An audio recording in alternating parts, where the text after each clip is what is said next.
नमस्कार, मैं हूं विपिन मिश्रा और आप देख रहे हैं न्याय स्वर।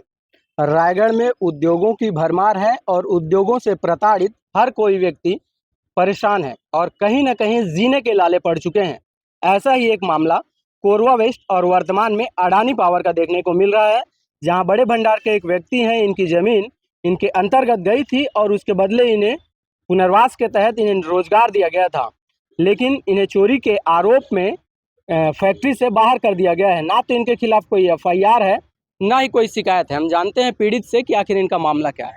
नाम बताइएगा। मेरा नाम चिंतामणि प्रधान है। मैं ग्राम बड़े भंडार का निवासी हूँ। कब जमीन गई थी आपकी? हमारा 2008 में गया था। कहाँ गई थी?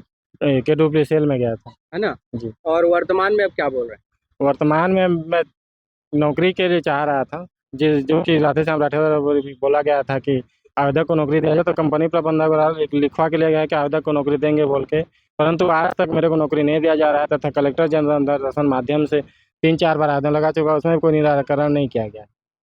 अब आपके पास पाई को मोहताज है, तो आगे क्या क्या चीज़ के लिए आए थे आज कलेक्टर? मैं आज कलेक्टर जनार्दन के पास इच्छा मृत्यु की मांग करने आया था, क्योंकि मेरे पास ना तो जीने खाने का कोई साधन है, प्लस वर्तमान में मैं कर्ज के बोझ तले दब चुका हूँ, जिसका कोई मेरा अंत नहीं है। इसीलिए मैं आज कंपनी गेट में आत्महत्या करूँगा बोल के इसके आवेदन देने आया था, लेकिन कलेक्टर महोदय द्वारा स्पष्ट कहा जा रहा है कि तुमको जो करना है कर लो, मैं आपका आवेदन नहीं लूँगा।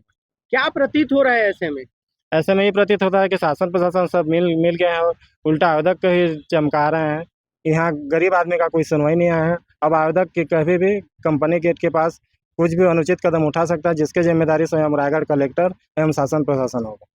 पूर्व में जब आप धरना दे रहे थे, उस समय से आज तक कोई मिलने आया आपसे बात करने? नहीं, कोई भी कंपनी के अधिकारी नहीं आए। और जब जल दर्शन माध्यम से 26 तारीख को बुलाया गया, तो उसमें भी कलेक्टर कंपनी के प्रोजेक्ट धनंजय द्वारा मेरे को धमकाया जा रहा है। क्या बोला? कि तुम यहाँ क्या करना है, तुम तो रिजाइन दे दियो, चोरी के आरोप में तुम्हारा है। और मेरे को कोरा कागज में पहले साइन करा गया था KWPCL के अधिकारियों द्वारा, और उसको ज़बरदस्ती मेरे को रिजाइन लिख के दिखा गया, वो मेरा लिखा हुआ नहीं है।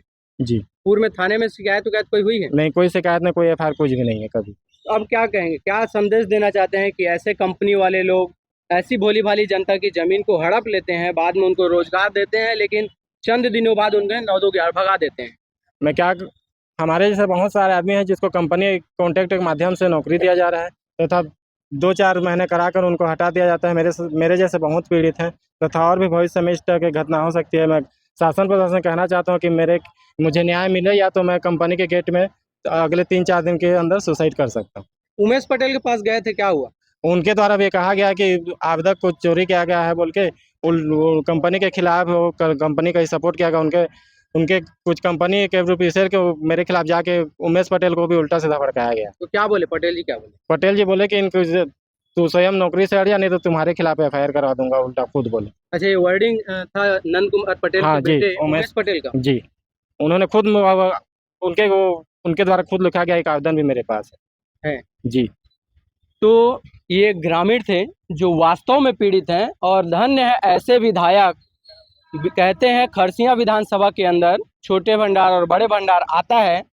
ऐसे में कांग्रेस के बड़े नेता हैं उमेश पटेल, और ऐसा वक्तव्य एक ग्रामीण के साथ कि भाई ये वहाँ के वोटर भी हैं और वोटर के साथ साथ पीड़ित हैं, पीड़ित के साथ इंसाफ करने के बजाय इन्हें ही धमकाना कहाँ तक न्यायोचित है। बहरहाल हम रायगढ़ के विधायक और छत्तीसगढ़ के वित्त मंत्री साहब से अनुरोध कर रहे हैं कि ऐसे बेलगाम उद्योगों पर अंकुश लगना चाहिए, और जिनकी ज़मीन उद्योगों पर जाती है उन्हें रोजगार तो देते हैं, लेकिन ऐसे झूठा प्रकरण दर्ज करके उन्हें धमका के भगा दिया जाता है। इस पर लगाम लगनी चाहिए, नहीं तो एक दिन ऐसा हो जाएगा कि रायगढ़ के स्थानीय निवासियों को छोड़ के बाकी सब प्रदेश के स्थानीय यहाँ पर रहेंगे, और उद्योग पर एक कब्जा रहेगा, और स्थानीय हमेशा दबे और कुचले जाएंगे। बहरहाल अब देखना यह है कि इनकी इच्छा मृत्यु पे क्या कार्रवाई होती है, क्या कलेक्टर साहब इस युवक को न्याय दिलवा पाते हैं या नहीं।